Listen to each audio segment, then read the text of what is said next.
¿Qué le pasa exactamente al cerebro cuando siente gratitud en medio del dolor?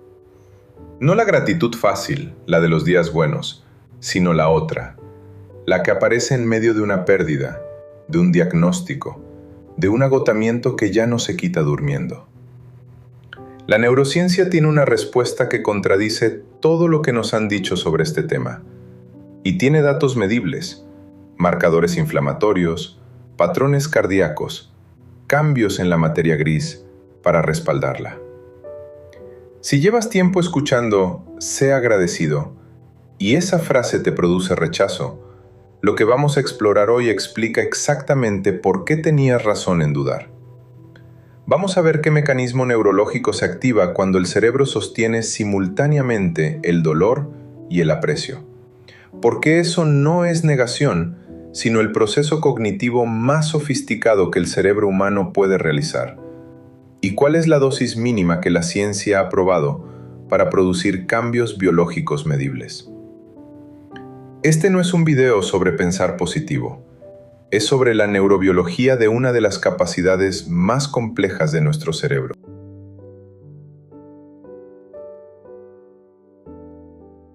Antes de entrar a la ciencia, necesitamos hacer algo importante: desarmar un malentendido que ha hecho un daño enorme. Probablemente has escuchado versiones de esto toda tu vida. Cuenta tus bendiciones. Siempre hay alguien que está peor. Sé positivo. La actitud lo es todo. Todo pasa por algo. Si creciste en una familia latina, es probable que también hayas escuchado el lado espiritual. Dios aprieta, pero no ahorca. Hay que agradecer lo que tenemos. Y estas frases tienen sentido. Vienen de una sabiduría genuina, de generaciones que aprendieron a sobrevivir encontrando algo a que aferrarse. Pero en algún punto, esta sabiduría se transformó en algo diferente. Se volvió prescriptiva, obligatoria, performativa. Se convirtió en lo que los investigadores hoy llaman positividad tóxica. La imposición de un estado emocional optimista que niega lo que el individuo realmente está viviendo. Y aquí es donde la ciencia dice algo que muchos no esperan escuchar.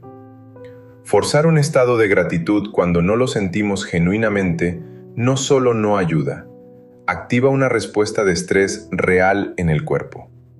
¿Por qué? Porque crea lo que se conoce como disonancia cognitiva, una contradicción entre lo que sentimos y lo que creemos que debemos sentir. El cerebro percibe esa contradicción como una amenaza. La amígdala, esa estructura que actúa como nuestro detector de peligro, se activa. La presión arterial sube. El cortisol, la hormona del estrés, aumenta. Los estudios muestran que la supresión emocional, que es lo que hacemos cuando fingimos estar bien cuando no lo estamos, exacerba los síntomas de ansiedad y depresión, no los reduce. Entonces la persona que se siente culpable por no poder ser agradecida después de una pérdida no está fallando. Está respondiendo de manera completamente coherente a un mensaje que no reconoce su realidad.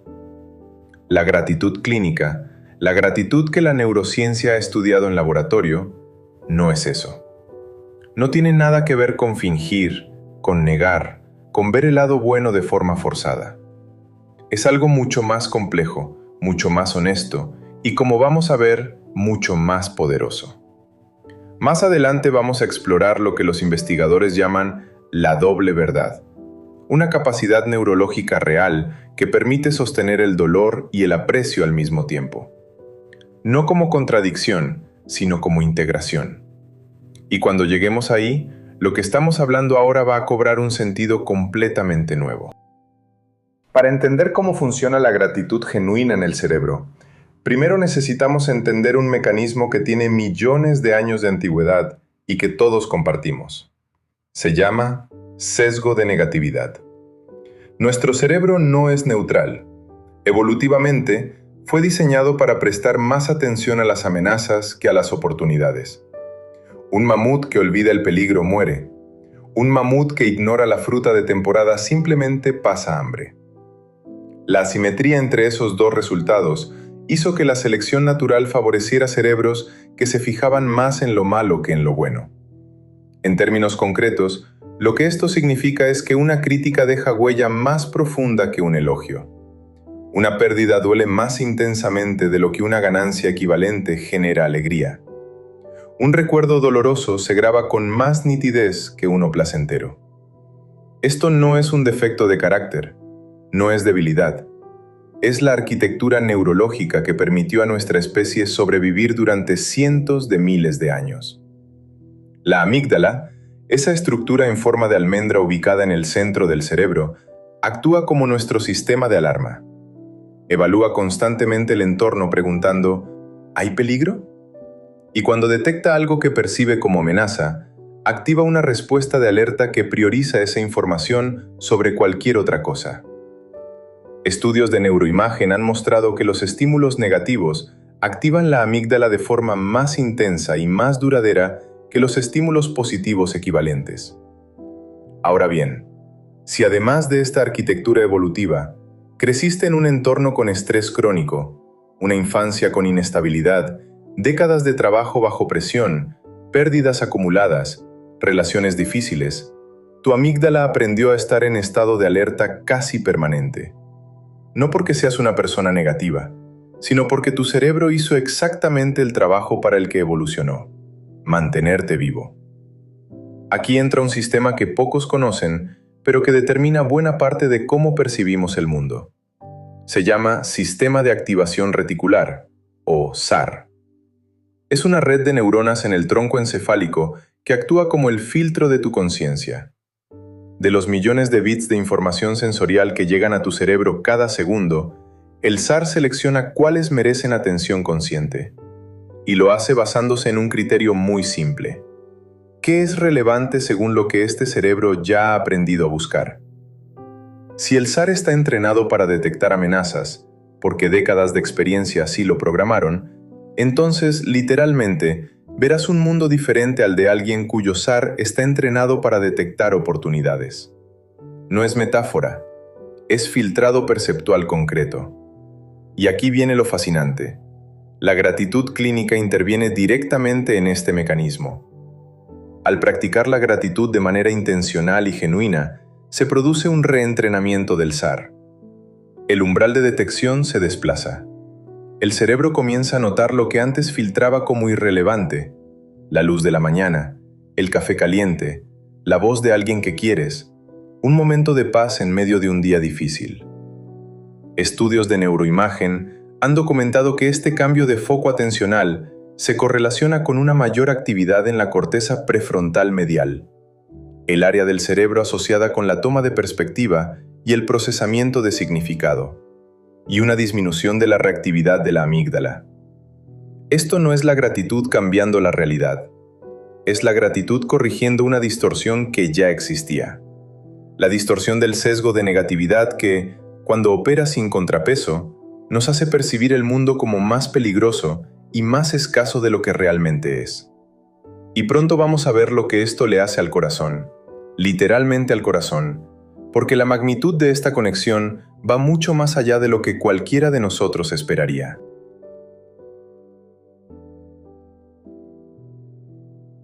La gratitud no es solo una forma de ver el mundo.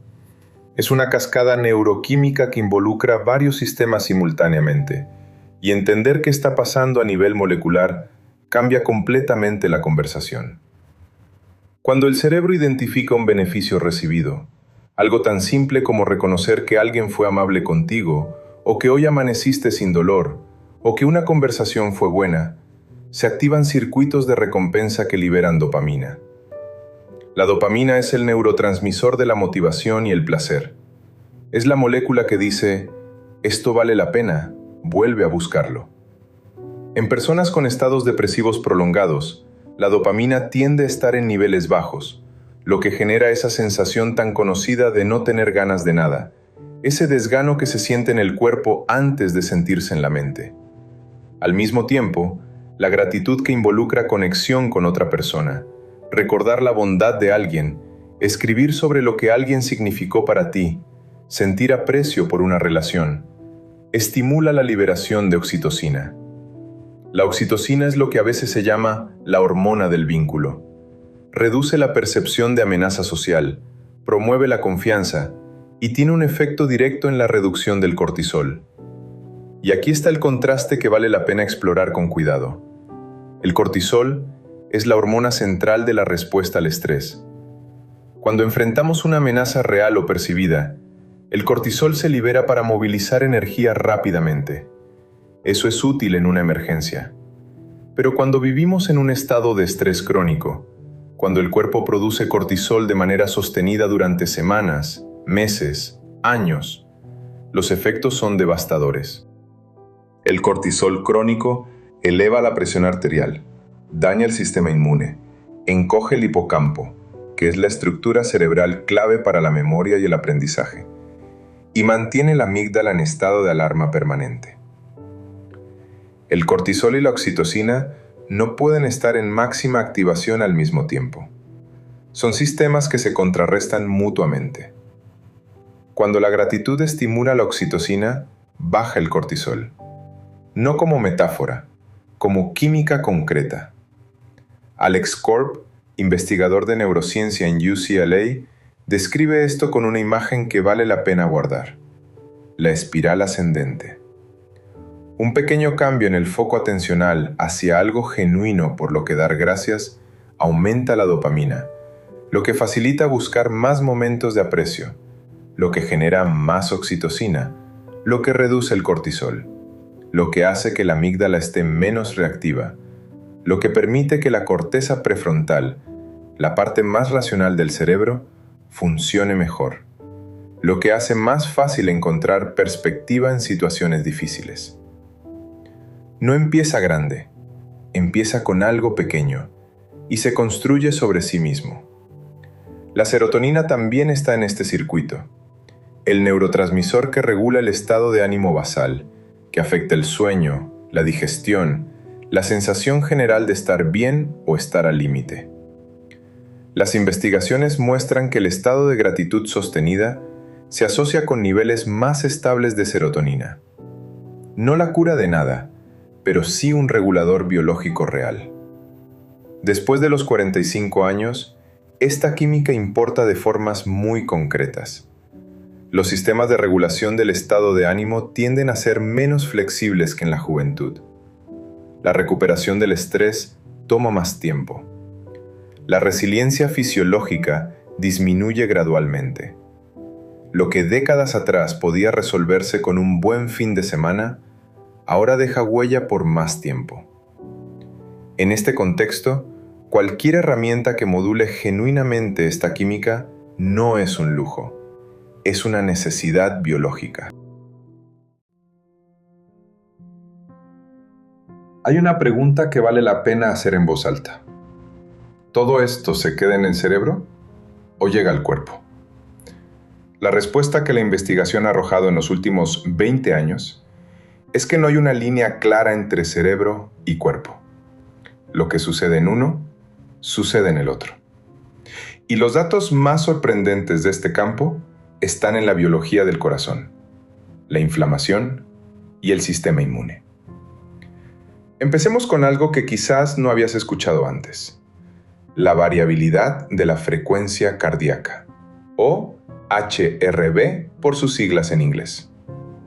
No es la velocidad a la que late el corazón, sino la variación en el tiempo entre cada latido.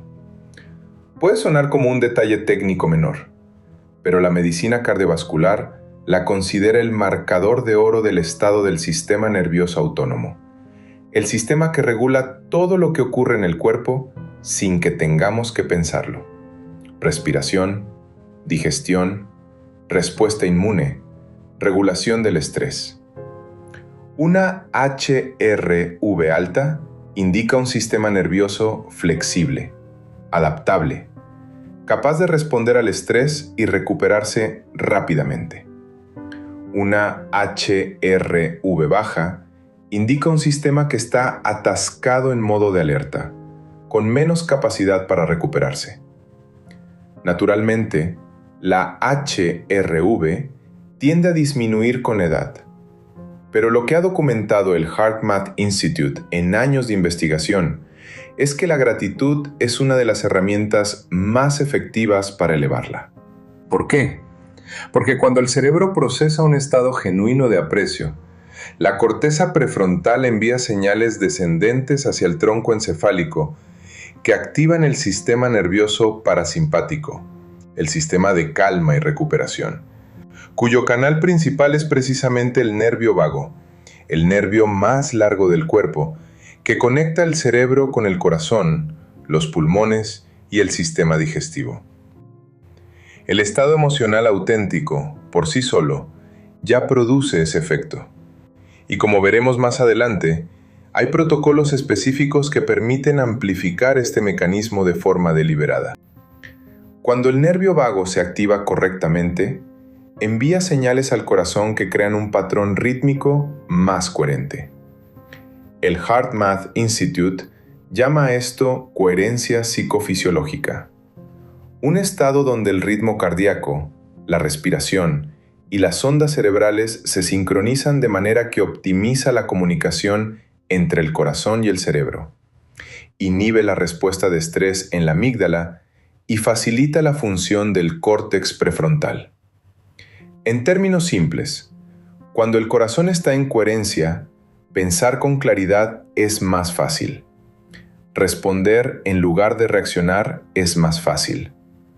Encontrar perspectiva en una situación difícil es más fácil.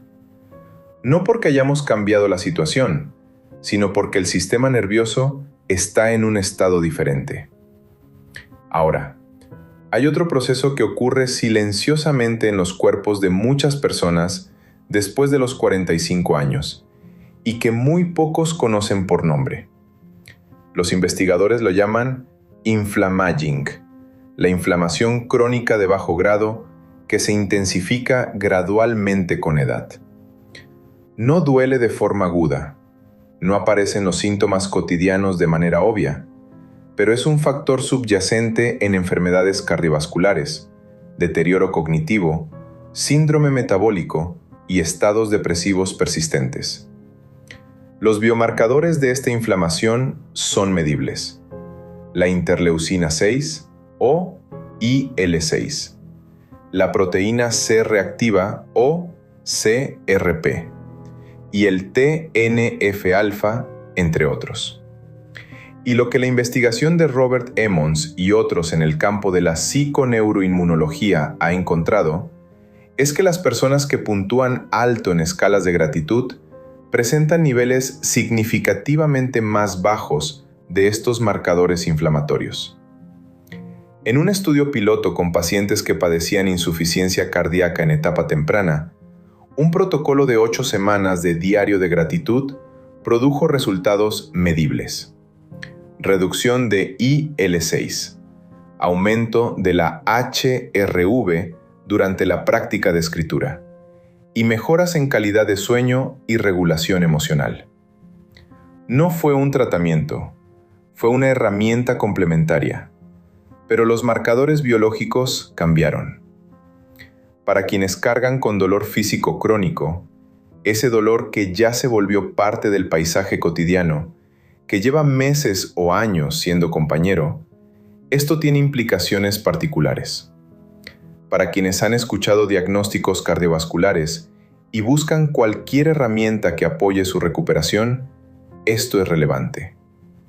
Para quienes se sienten quemados sin una razón aparente, sin que nada catastrófico haya pasado, pero con un agotamiento que no se va durmiendo, la biología del inflammaging puede ser parte de la explicación.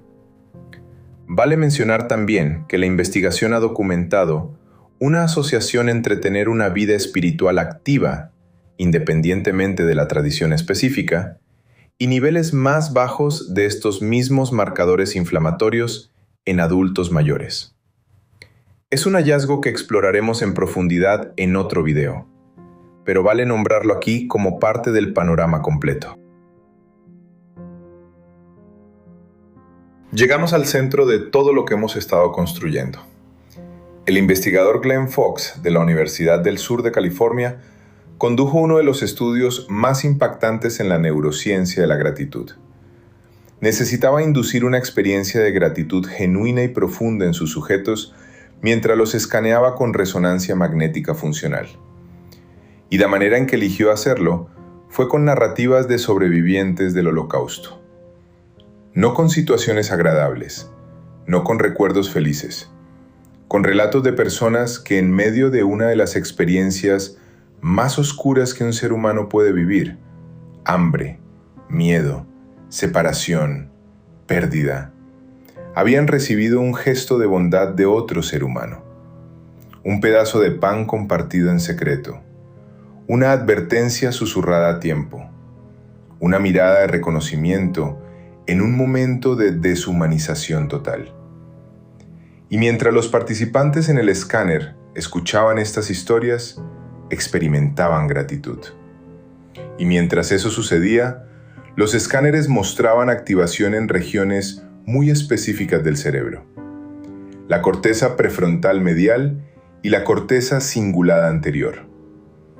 Estas no son las regiones del placer superficial, son las regiones asociadas con la toma de perspectiva, la capacidad de ponerse en el lugar del otro, el juicio moral y la integración de experiencias complejas. Lo que Fox descubrió es que la gratitud en contexto de sufrimiento no es una simplificación de la experiencia, es una complejización de ella. El cerebro, que puede sostener simultáneamente la conciencia del dolor y el reconocimiento de la bondad, está realizando uno de los procesos cognitivos más sofisticados que conocemos. Los clínicos llaman a esto la doble verdad, no como concepto filosófico abstracto, sino como descripción de una capacidad neural real: sostener el dolor con una mano y el aprecio con la otra. No en secuencia, primero el dolor, luego la gratitud, sino al mismo tiempo, integrados. Esto no es negación. La negación rechaza el dolor. Esto es lo opuesto. Requiere mirar el dolor directamente y desde ahí encontrar también algo más. Si en este momento cargas una pérdida, una persona, una versión de tu vida, una ilusión que no se cumplió, la neurociencia no te pide que finjas que no duele. Te pide exactamente lo contrario. Te invita a estar plenamente presente con lo que perdiste y al mismo tiempo permitir que coexista el reconocimiento de lo que fue real y valioso, no en lugar del dolor, junto a él. La investigación con personas con dolor crónico, incluyendo el estudio Larkspur con pacientes de fibromialgia, ha documentado algo notable. Cuando la gratitud activa el sistema de recompensa endógeno, se liberan dopamina y péptidos opioides naturales. El cerebro tiene su propio sistema analgésico, y la gratitud genuina lo activa. No lo suficiente para eliminar el dolor severo. Eso requiere intervención médica y es fundamental decirlo con claridad. Pero sí lo suficiente para cambiar la relación que la persona tiene con ese dolor, para elevar el umbral de tolerancia y para reducir el componente de sufrimiento secundario que surge de pelear contra la propia experiencia. En el duelo, la investigación muestra que la gratitud por la relación vivida permite que el cerebro procese la pérdida sin quedar atrapado exclusivamente en el circuito de amenaza de la amígdala. La memoria del ser querido puede comenzar a transitar desde ser una fuente primaria de dolor hacia ser también una fuente de significado. No inmediatamente, no sin trabajo, pero la dirección neurobiológica es esa. Sostenemos algo difícil con una mano, y con la otra sostenemos algo que fue real, que importó, que dejó huella. Las dos manos al mismo tiempo.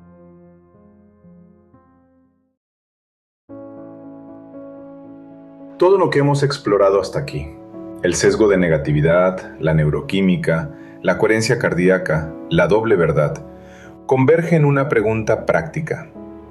¿Qué hacemos con esto?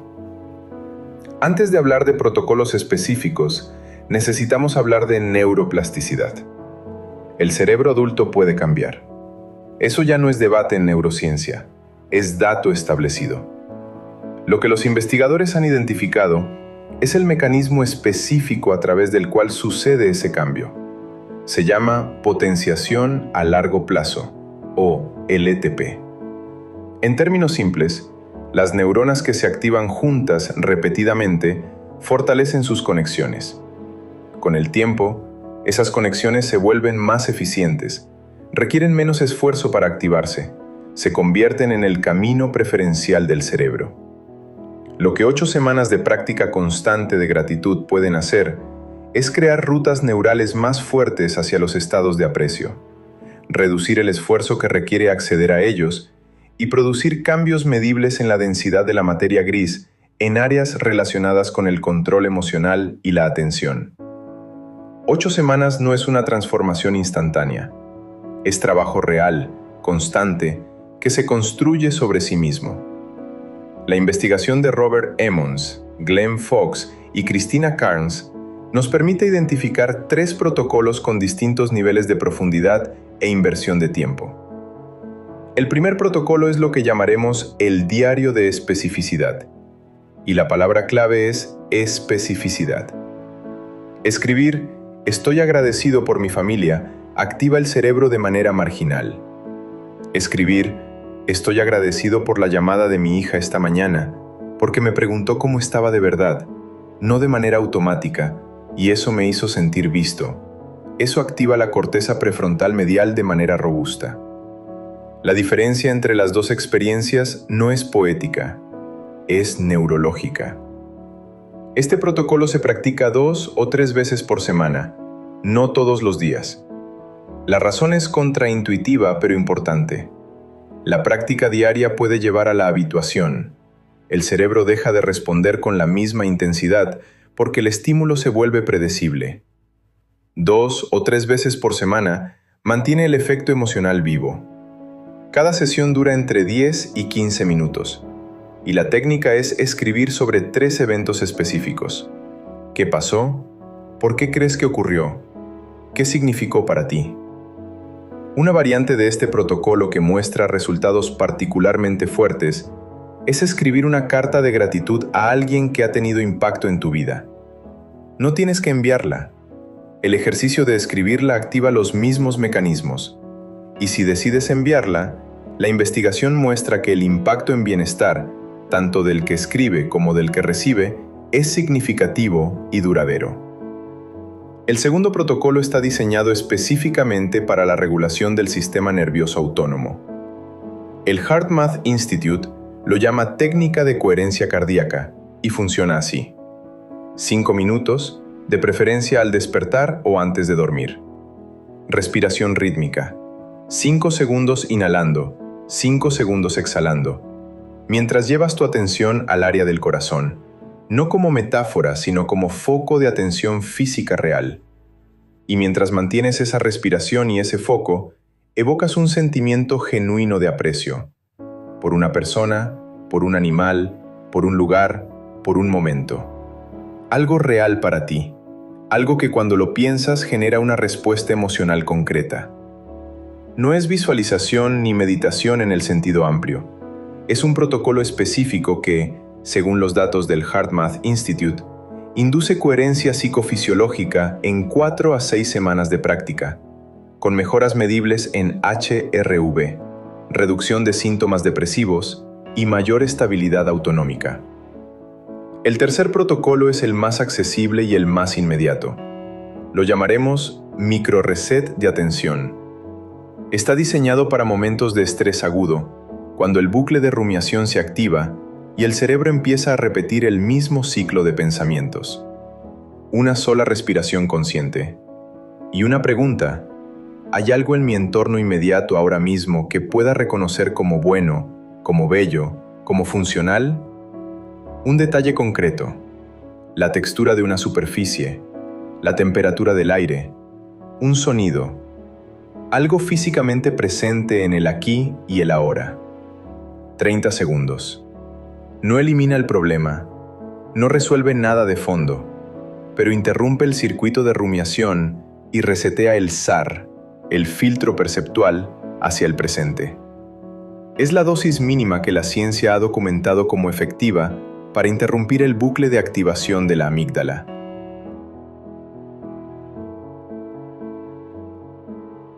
En términos de acceso, si tienes la posibilidad de trabajar con un psicólogo especializado en terapia cognitivo-conductual o en terapia de aceptación y compromiso, también conocida como ACT, estos protocolos están integrados en marcos terapéuticos más amplios y el acompañamiento profesional puede acelerar y profundizar los resultados. Si en este momento prefieres comenzar por cuenta propia, los 3 protocolos que acabamos de describir están basados en los mismos principios y la evidencia respalda su uso independiente. Y si tu tiempo es genuinamente muy limitado, el micro reset de 30 segundos tiene respaldo científico como punto de entrada.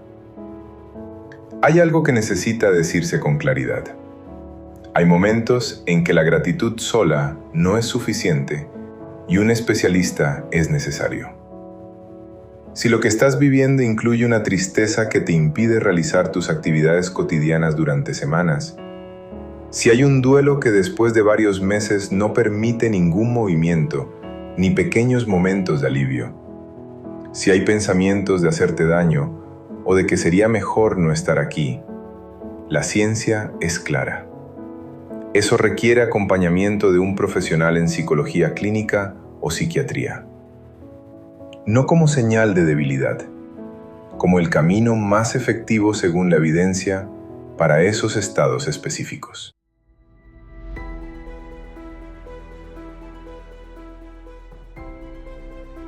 Empezamos con una pregunta.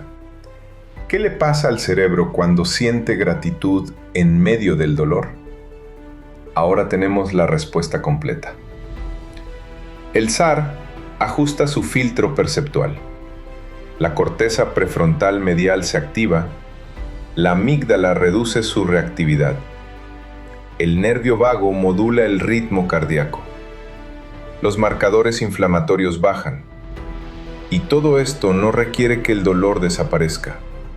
Requiere que el cerebro desarrolle la capacidad de sostenerlo junto a algo más. La doble verdad. No como consuelo vacío, como capacidad neurológica real.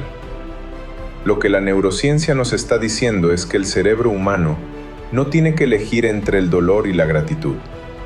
Que la madurez, no la edad, sino la madurez en el sentido más profundo de la palabra, puede ser precisamente eso, la capacidad de integrar experiencias que parecían incompatibles. No es fácil llegar ahí.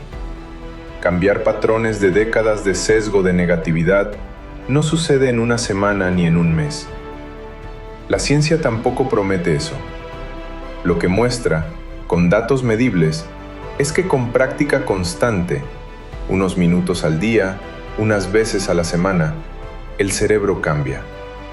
Las conexiones se fortalecen, el filtro se ajusta, el cuerpo responde. La pregunta con la que empezamos era si era posible sostener gratitud en el sufrimiento y si eso significaba negación o fortaleza. La respuesta que la neurociencia ofrece es más interesante que cualquiera de las dos. Es integración.